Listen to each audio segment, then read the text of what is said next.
Well, everybody.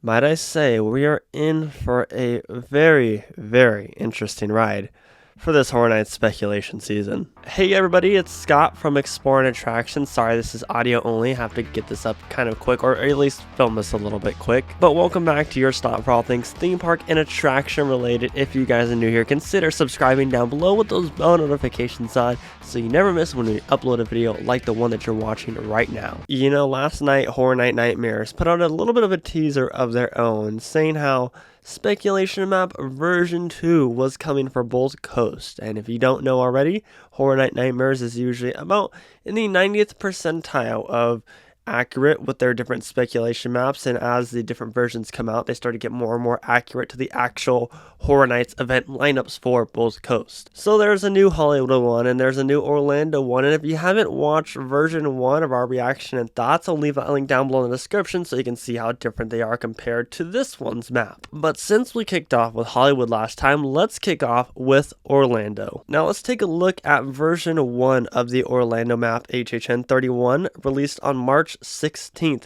Now, lots has changed, so let's go over this lineup. We have The Mummy vs. the Wolfman, Seaside Village, Fear Street, The Last of Us, The Curse of Pandora's Box, El Chupacabra, Underground Creatures, The Evil Dead, Halloween, and The Weekend, with no scare zones listed and only one show listed, and that being the Marathon of Mayhem. Well, like I said, lots has changed, and a lot of it is good change, I'd say, but there's a couple on here that I'm a little bit skeptical about.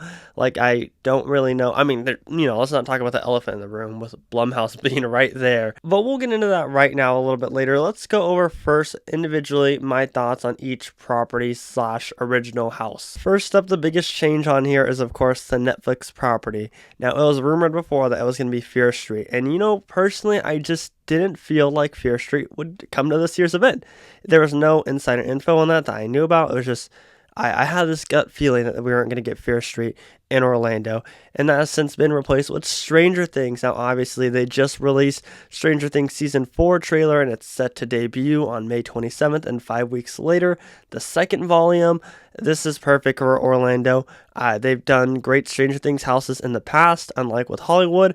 I think that they will knock it out of the park with Stranger Things Season 4, because Stranger Things Season 4 has tons of horror aspects that they can work with just from the trailer alone. Now, instead of Seaside Village, we have Dead Man's Wharf, which is an original house located in the SOUNDSTAGE, so you can only hope that it'd be an awesome house, right? They could have some big elaborate boat facade in there, similar to what they have done with years prior and different originals in the past. I think that this is definitely a sleeper house just because it's in a soundstage and just because nobody knows about it. Just like with Wicked Growth, nobody really knew about the concept of that one, and that turned out to be everybody's, or at least some people's, favorite house of the year. Next up, another house located in a soundstage. It's called Bug House. Now, out of all the things on this map, I want to say, at least as far as wanting to see what's included in it, I'm most excited or most anticipated for Bug House, just because it's creepy. Everybody has a fear of bugs. You can have different bug rooms. You can have,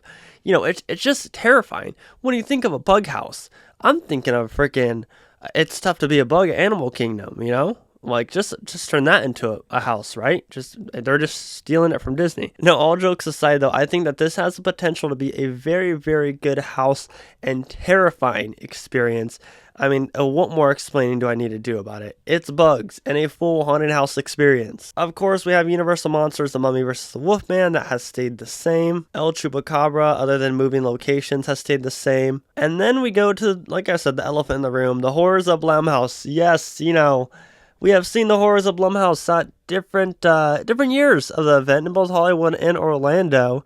And they have been, let's just say they haven't been the greatest. But, we got to give it a chance, right? We got to give everything a chance. This Horrors of BLUMHOUSE is rumored to feature the Black Phone and Freaky. Now, I have not seen the Black Phone yet. It's basically just a story of this creepy dude in a mask that kidnaps a kid, and then the ghost of the kids who also got kidnapped are helping him break out.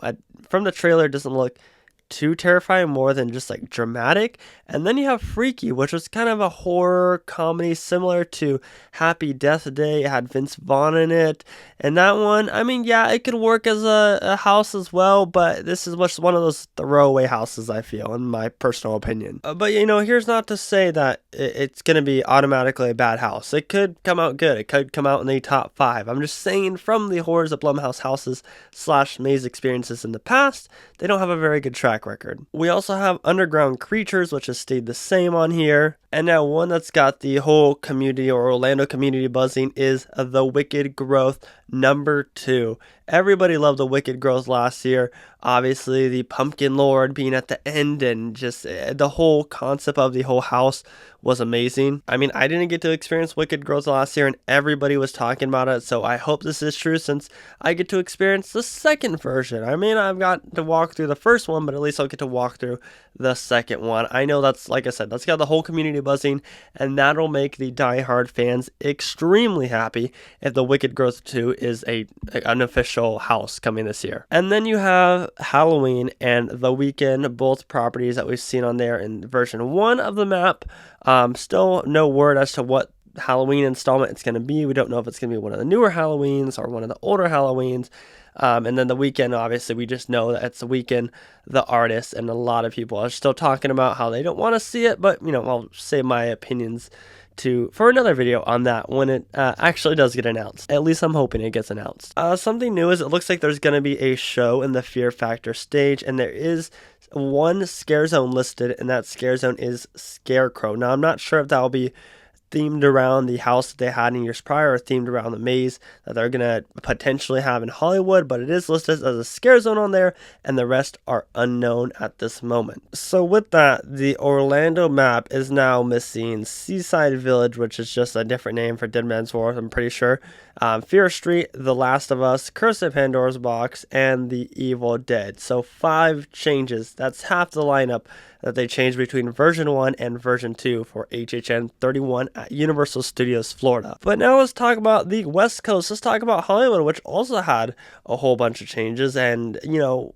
let's not sleep on the Hollywood event this year, because this event looks amazing. Like, it's no lackluster lineup, and I know I got some comments on the first version that I did about, like, oh, it's such a weak lineup, blah, blah, blah, blah. It's not. It really isn't, and I don't see how people could say it's a weak lineup. So if we look at version 1, we had a total of 7 mazes, not including the Terror Tram. With Terror Tram, it'd be 8.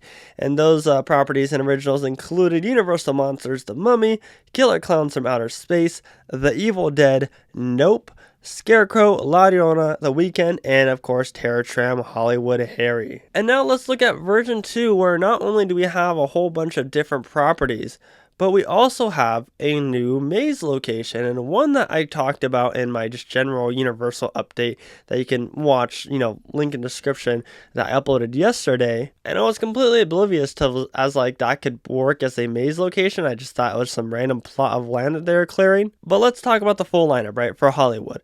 So we have on there first Candyman, and this was an early prediction from me.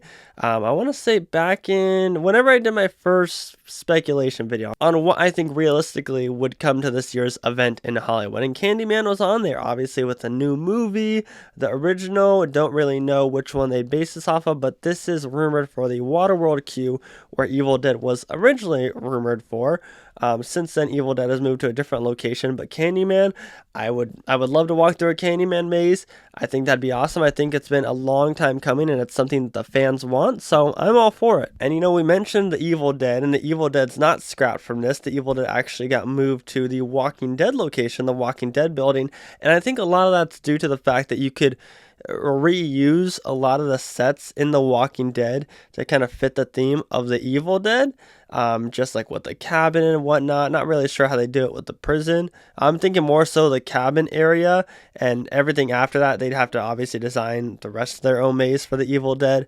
But yeah, I think that it's an easy transition from the Walking Dead attraction into the Evil Dead, and that's just my takeaway as to why they'd have the Evil Dead located in Walking Dead compared to originally, I think it was Killer Clowns that was rumored for there, which would make it a lot more difficult to transform, you know, zany clowns into these zombified maze or haunted house experience. I don't know. So that's why I think Evil Dead's located in the Walking Dead location now. La Llorona is the exact same, and obviously we're out there recently, and the church facade's looking like it's coming along real nicely. Looks exactly like the shape of the old facade back in 2012 and 2011, so we can only hope that that one stays true. Scarecrow, of course, the facade that is currently the furthest along. It looks like an old rustic farmhouse, something that you'd see for a Scarecrow themed maze. I hope this one stays true because it adds another original to Hollywood. So really hoping that that one stays true. Now in the second Curious George tent, the Weeknd has been removed. And I don't mean removed from the lineup, but in replacement for that, the second Curious George tent is rumored to be an American Werewolf in London. Very, very awesome maze that we've had here before. We've had it in the Jurassic Park queue location. Rest in peace to that spot, because I hope we get that spot back one day. But an American Werewolf in London, such a phenomenal maze. It's definitely up there in the at least top 10 mazes of all times. And they have been using the werewolf puppets and the werewolf mask over time. But it's fine because an American Werewolf in London, I think, would be awesome. I don't see myself being disappointed if this gets announced, because like I said, definitely up there in the top 10 mazes of all time in HHN Hollywood history. And for those lucky enough to get to walk through it like myself was, you know exactly what I'm talking about. Alright, now we move over to the Mummy queue, which was originally rumored to be The Mummy Universal Monsters by Slash, or music by Slash, I'm sorry. Now it's The Mummy versus the Wolfman. Don't really know how I like this whole idea of the Mummy versus the Wolfman. I would just really like it just to be the Mummy, in my opinion. But obviously Orlando's doing the Mummy versus the Wolfman too, so I guess Hollywood's got to do it. I don't know. I hope this changes. I hope it's just the Mummy. To be completely honest, I really hope that it's just the Mummy. But you know, seeing the Wolfman again, I guess that'd be cool. We saw Frankenstein meets the Wolfman, so you know, the Mummy versus the Wolfman, I guess has potential. I don't know. I guess it's just another Universal monster that all of us can look forward to seeing, so I can't really complain about it too much. In Soundstage 29, which is I think something that I'm excited about that they moved it over to Soundstage 29, would be the rumored Weekend maze. Now the reason why I say I'm excited about it being rumored for Soundstage 29 is obviously this would be based around music videos and just his own original ideas and whatnot. I feel like Soundstage would be the perfect fit if you're trying to bring a music video to life. I think that would work a whole lot, and I think that moving the Weeknd to the Soundstage is definitely a huge advantage for that maze to do great. Now, it's not the greatest per se in the track record of the different mazes that we've had in Soundstage 29 with The Exorcist and Stranger Things 2. And Stranger Things 1 was good, but it wasn't amazing. But you guys kind of get what I'm saying here, right? Nonetheless, though, I'll still be one that backs the Weeknd maze until hopefully it officially gets announced. I don't see there being any issue with them bringing this to the event. I think it's just people being a little bit too harsh, but you know, that's going to happen every single year. I mean, it happens with me in different mazes that I'm just like, how are they going to do that? You know, it happens with everybody until people actually walk through it. All right, and then we have a new maze location, like I said, right behind Soundstage 29, where they actually are clearing a plot of land, so that kind of verifies these rumors and this speculation map, and that would be the location of Killer Clowns from Outer Space 2. Not just the original Killer Clowns from Outer Space, this is Killer Clowns from Outer Space 2, hinting at that this could be some form of spin-off sequel to the original maze, or spin-off to the storyline of Killer Clowns from Outer Space, the movie. I don't think it's going to be the rumored sequel, because I don't know when that will ever come out. I mean, there's been talks about it for years now, and we still have not heard any word on it. But I don't know, I'm curious about this maze location. I'm curious on how they work crowd control with it. But it does add something more to do in the lower lot, right?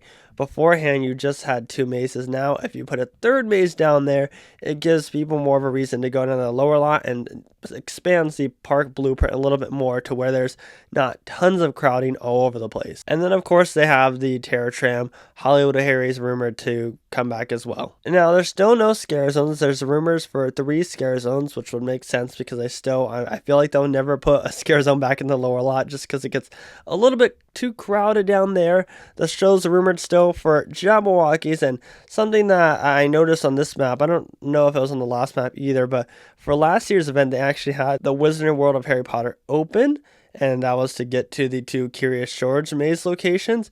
Well, this year it's just listed as The Simpsons Ride, Jurassic World, Transformers, and Revenge of the Mummy, hinting at the fact that Wizarding World may not be open this year, and they may just enter into the 2 Curious George locations where the Terror Tram entrance is at, right? Which would be kind of a cluster. It'd be very, very crowded, but I guess it could work. I mean, that's all I can say. I just think it's going to be terrible for operations. I think it will be extremely crowded. But I guess we'll just have to wait and see as far as the attractions and land and the blueprint goes, as far as how big the event will be this year. But everybody, that's going to do it for today's video, talking all about the Halloween Horror Nights speculation map from both Orlando and from Hollywood. I hope you guys enjoyed it. I personally think that both of these maps are very, very strong, and I know people will have their opinions, so that's why I always want to hear them down below in the comment section, as long as it's positive. Keep it positive down there. We like to keep the negativity away as much as possible from the internet, so let me know your opinions down below in the comments section. I'd love to see what you guys think. Anyways, everybody, my name is Scott, and you've been watching Exploring Attractions. Positivity is key, and most importantly, remember to keep exploring. Peace out, everybody.